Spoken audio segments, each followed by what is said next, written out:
Hello, ഇന്ന് നമുക്ക് Kozhikode beach ഏരിയയിലൊക്കെ പോയാൽ കിട്ടുന്ന കാടമുട്ട മസാലയുടെ റെസിപ്പി ഒന്ന് നോക്കിയാലോ. അതിനായി ഞാനിവിടെ 25ഓളം കാടമുട്ട എടുത്തിട്ടുണ്ട്.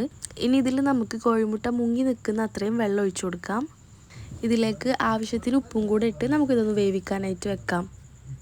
ഇതിപ്പോൾ ഇവിടെ വേവിച്ചെടുത്ത് തൊലിയൊക്കെ മാറ്റിയതാണ്. ഇനി മസാല തയ്യാറാക്കാനായി ഒരു ഫ്രൈ പാൻ ചൂടായ ശേഷം അതിലേക്ക് നമുക്ക് കുറച്ച് വെളിച്ചെണ്ണ ഒഴിച്ചു കൊടുക്കാം. ചൂടായ എണ്ണയിലേക്ക് ഒരു 1/4 ടീസ്പൂണോളം വലിയ ജീരകമാണ് ചേർത്ത് കൊടുക്കുന്നത്. ഇത് നമ്മൾക്ക് പൊടിയായിട്ട് വേണമെങ്കിലും ചേർത്ത് കൊടുക്കാം.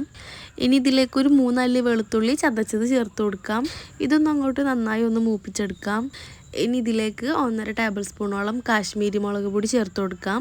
പിന്നെ വേണ്ടത് 1 ടീസ്പൂണോളം ചിക്കൻ മസാലയാണ്, അതുകൂടെ ചേർത്ത് കൊടുക്കാം. ഈ പൊടികളൊക്കെ ചേർക്കുന്ന സമയത്ത് പ്രത്യേകം ശ്രദ്ധിക്കണം. ലോ ഫ്ലെയിമിൽ ഇട്ടിട്ട് വേണം ഇതൊക്കെ ഒന്ന് ചേർത്ത് കൊടുക്കാൻ. ഇല്ലാന്നുണ്ടെങ്കിൽ ഈ മസാല ഒക്കെ ഒരു കയ്പ്പ് രുചിയായിരിക്കും. ഇനി ഇതിലേക്ക് നമുക്ക് കുറച്ച് കറിവേപ്പില ചേർത്ത് കൊടുക്കാം. ഇതൊന്ന് മിക്സാക്കി എടുത്ത ശേഷം ആവശ്യത്തിനുള്ള ഉപ്പ് കൂടെ ചേർത്ത് കൊടുക്കാം. ഇനി ഇതെല്ലാം കൂടെ നന്നായി ഒന്ന് മിക്സ് ചെയ്ത ശേഷം നമുക്ക് വേവിച്ച് വെച്ച മുട്ട ചേർത്ത് കൊടുക്കാം. കാടമുട്ട ചേർത്ത് കൊടുത്ത ശേഷം പതുക്കെ ഒന്ന് ഇളക്കി കൊടുക്കാം. കൂടുതൽ നേരം ഒന്നും ഇനി മിക്സ് ചെയ്യണ്ട. ഒന്ന് മിക്സായി വന്ന ശേഷം ഫ്ലെയിം ഓഫ് ചെയ്യാം. കൂടുതലിട്ട് ഇങ്ങനെ മിക്സ് ചെയ്യുമ്പോൾ ഇതൊക്കെ ഒന്ന് പൊട്ടിപ്പോവാനുള്ള ചാൻസ് കൂടുതലാണ്. അവസാനമായിട്ട് നമുക്കിതിലേക്ക് കുറച്ച് മല്ലിയില കൂടി ചേർത്ത് കൊടുക്കാം. അപ്പോൾ ഇത്രയേ ഉള്ളൂ. തട്ടുകടയിൽ നിന്നൊക്കെ കിട്ടുന്ന സെയിം ടേസ്റ്റ് തന്നെയാണ് ഇതിന്.